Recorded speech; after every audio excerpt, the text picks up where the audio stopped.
You've probably heard people talk about how life is a game. Things like how to play the game of life or how to win at the game of life. Hell, there's even a board game called quite literally Life. But it's not a game like you might think.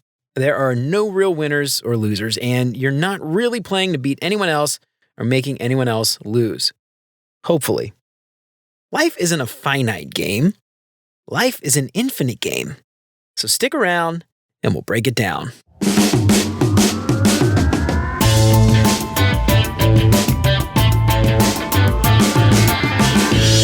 What's up, UX fam? How's your mom and them? Welcome to another episode of Beyond UX Design. I'm Jeremy. If you're new here, welcome to the show. I'm super stoked to have you. And if you haven't done it already, please consider subscribing to the show wherever you listen to podcasts. And if you are a regular here and you feel like you're getting something out of the show, I would really appreciate you leaving a 5-star review along with a couple sentences. Apple loves that stuff, and so do I. That'll help me out way more than you can imagine. And as always, thanks so much to Chris, Siraquan, Stacy, Radu, and Megan for their support. I can't believe this list is growing. Thank you so much. And if you want to join Chris, Siraquan, Stacy, Radu, and Megan and help keep the show independent and ad-free, you can become a patron for as little as $3 a month. And if you do that, you'll get some sweet perks for your support. And of course, if you think this show is worth sharing, then I would love it if you told some friends. For more information on how you can support the show and help more people find out about what we're doing here, make sure to check out beyonduxdesign.com/support. My son's first grade class has this thing at school where they have a clip that they move up or down a step depending on if they're having a bad day or a good day or whatever. So for instance, if they have to be told to stop doing something several times, their clip might go down. Or if they help a friend do something, they might help move their clip up. So this week, my son had his clip moved down, and he was not very happy about this. It happened for a few reasons. First, he was upset that one of the kids in his class wouldn't stop making some really annoying noise in his ear, and this kid sits next to him, drives him completely crazy every day. He's always complaining about this kid. He fell during recess, hurt his arm, and then to top it off, during one of the lessons, they were doing some science experiment with colors, but for some reason, something wasn't working for him. I don't even know what it was, but all the other kids were able to do it. Anyway, long story short, he had a meltdown that day. He yelled at the kids, he yelled at the teacher, so of course, his clip got moved down. Now, there's something to keep in mind about my son Linus. He is a rule follower. He doesn't like to get in trouble. He is the teacher's little informant, as they say. One day, I think this is going to get him in a lot of trouble, I'm sure, but for now, it's kind of cute when he's in first grade. Now, he doesn't like messing up, and he doesn't like failing. But today he messed up, and his clip got moved down a notch. Now, when that happens, he has to get this paper signed so that we see it, and we're supposed to have a talk about what happened and how he can improve. And I love this. It's a perfect opportunity for us to talk about how every day is a new day, and we're not competing with anybody but ourselves from the day before. It's a great opportunity to teach our kids about the infinite game of life, where there are no winners or losers necessarily. A game where we're only competing with where we were yesterday. And hopefully we're better tomorrow than we are today. The infinite game of life. Now, the chances are good that if you're familiar with this term, infinite game, then you've likely heard about it from Simon Sinek. He wrote a really popular book called The Infinite Game back in 2019, but he did not invent this idea. This idea has been around for a little while, actually. It was an idea coined by a guy named Dr. James P. Carse in his 1986 book called Finite and Infinite Games, A Vision of Life as Play and Possibility. So Simon Sinek wrote a great book that expanded on this and applied it mostly to business leaders.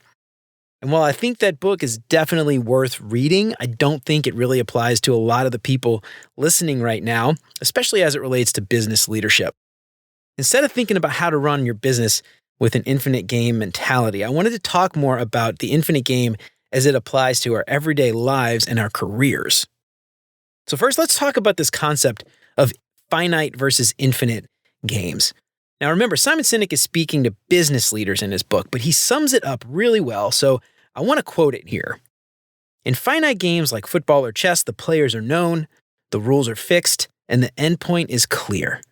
The winners and the losers are easily identified.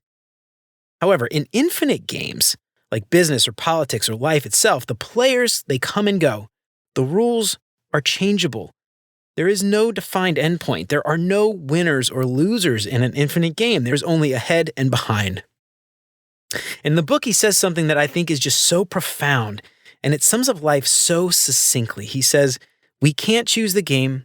We can't choose the rules. We can only choose how we play." And I love that quote so much because it exactly sums up how we should be living our lives. We can only choose how we play. We can't choose the game. We can't choose the rules, only how we play the game. So when we think about finite and infinite games, we should really break this down a bit into a mindset, an infinite versus a finite mindset. And Leaders.com summed up Dr. Case's book pretty well, and they put it like this, and I'm going to read it just word for word because I think it really works so well. Here's how finite players see the world. They see the world as only having winners and losers. They think that we exist to defeat our competitors. They tend to prefer going for short-term wins over thinking about longer-term plans. Their values tend to come second to their interests, and they do their job just because it's a job. Now, when you think about infinite players, this is how they see the world. They hold true to their values at all times. They understand that learning every day is a necessary part of life. They understand that planning for the future matters more than any short-term win or gain. They work to improve themselves, and they don't focus on their competitors. And their strategies hold true to their mission in life.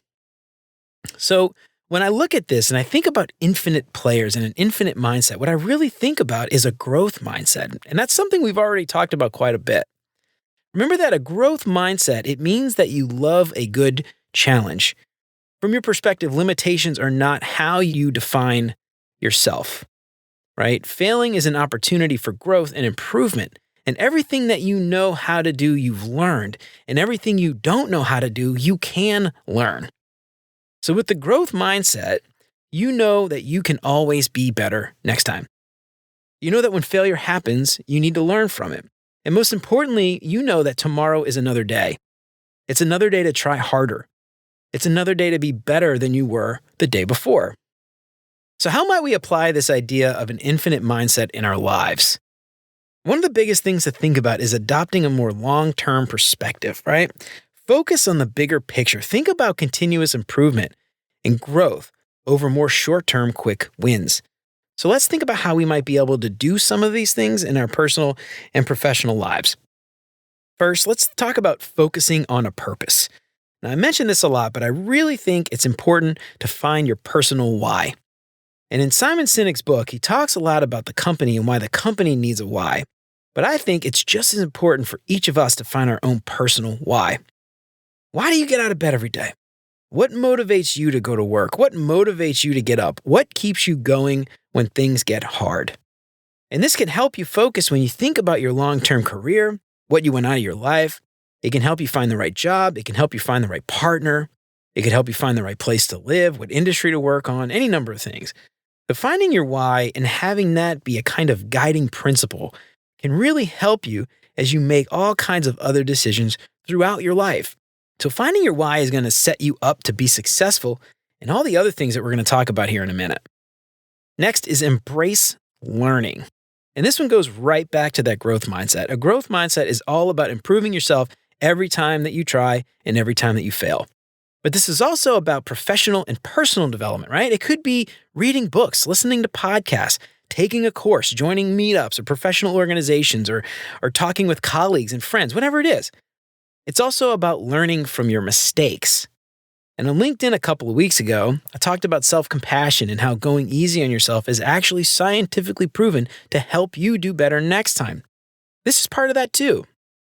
And when you understand that infinite games don't have a set time or structure, failing doesn't seem as permanent. You still have time to learn. There's still tomorrow to do better. You can always achieve whatever goal it was that you were trying to achieve in the first place because you have time. So embrace learning however it comes, whether it's expected, like from taking a class, reading a book, or listening to a podcast, or unexpected, like from failure or a mistake that you've made. Next is prioritize collaboration. Now, one of the biggest takeaways for me when I think about the infinite game is that there are no real losers. We're all playing together, and the only goal is to keep playing as long as possible. So for me, that means that we're not competing with anybody. And what is so powerful about that idea is that it opens up the potential for us to collaborate with anyone and everyone that fits with our values and our purpose. We're not competing against any of these other people, so why isn't everybody a potential collaboration opportunity? And that's why I'm stoked to collaborate with other content creators on LinkedIn or other podcasters or anyone else for that matter. The great thing about thinking this way is that it keeps us from being defensive. We're scared to build relationships because we're worried that somebody might end up doing better than us or outperforming us, whatever it is. If we collaborate and they end up moving along further, then great, more power to them. I'm glad I could play a part in helping them get a promotion or recognition. Because remember, it's not about competition. So again, finding your why and your purpose, like I talked about a minute ago, is really important when it comes to collaboration. Make sure you're aligning yourself with people who have similar drive, similar purpose, so that you're working together instead of working against each other. Next, think long term. Now, one of the biggest differentiators between finite and infinite mindsets is this idea of playing the long game versus focusing on immediate wins above all else. And as you make decisions, you want to think about how this decision might affect your next move or the move after that. It's a lot like playing chess, except chess is a finite game. If you were to do this thing today, what would this mean for you in the future? How will this impact you in a week or a year? How does it impact your next move or your next promotion? It might not always be easy to predict this or determine this, but it's always good practice to at least think about it. So thinking long-term can help with a few things in your career. It can help you to think about setting goals. It can help to think about companies you want to work for. It can help you to think about the jobs that you want to take and how that sets you up for success in the long term. It can help you think about the people that you partner with or collaborate with. In your personal life, it could be where you want to go to school. Where do you want to live? Is this person the right person for marriage or long-term relationships or whatever it is? Do I want kids or not? Any of these things, this mindset can apply to both personal and professional life. So thinking a few steps ahead is critical to infinite thinking. Next is remember to be adaptable. Those concepts that we talked about in episode 21, surviving and thriving in a VUCA world, they all apply here too. Volatile, uncertain, complex, ambiguous. If that doesn't perfectly sum up the game of life, then I don't know what does. So being able to digest all of those changing, complex, ambiguous, moving parts, figure out how to adapt and overcome challenges, that is a huge benefit when it comes to both life and work. So if you haven't listened to episode 21, go check that out and see what you can do when life throws some VUCA your way. All right, next is you got to measure progress so that you know you are improving, right? When you think in terms of an infinite game, it changes how you measure your progress. So it's not about thinking in terms of doing something first or having more of this or that than some competitor or beating someone at some metric, or being the leader in this market or that. Remember that living with an infinite mindset doesn't mean you don't keep track of your progress. It just changes how you measure the progress. So measuring progress with an infinite mindset, it's about measuring you today against you in the past. It's about setting milestones, definitely.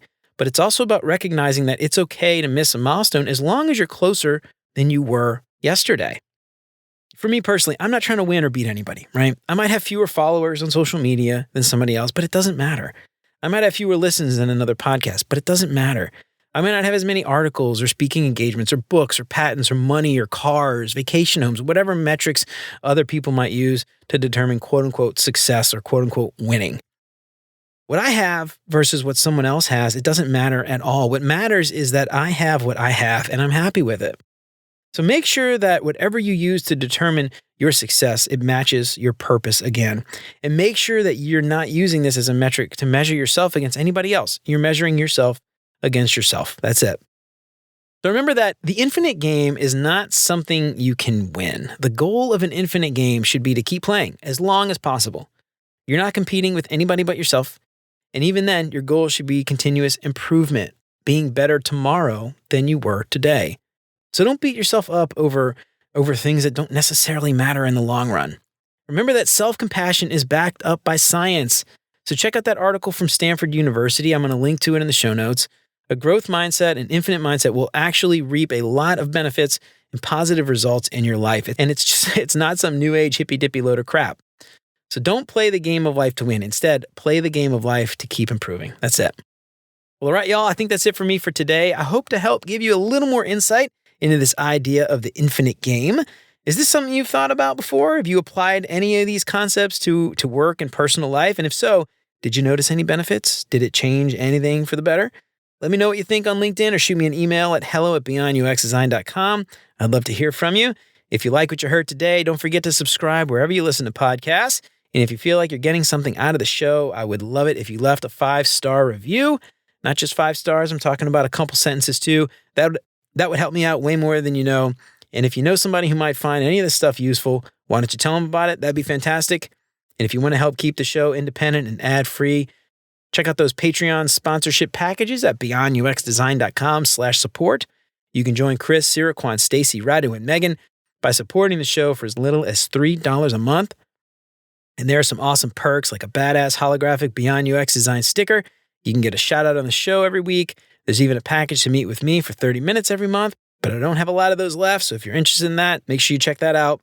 Don't forget to sign up for the newsletter and check out all the past episodes at beyonduxdesign.com. I hope you keep coming back for more great UX tips from Beyond UX Design. And until next time, remember, you're more than a designer because there is more to UX than design. I'll see you around. Take care, y'all.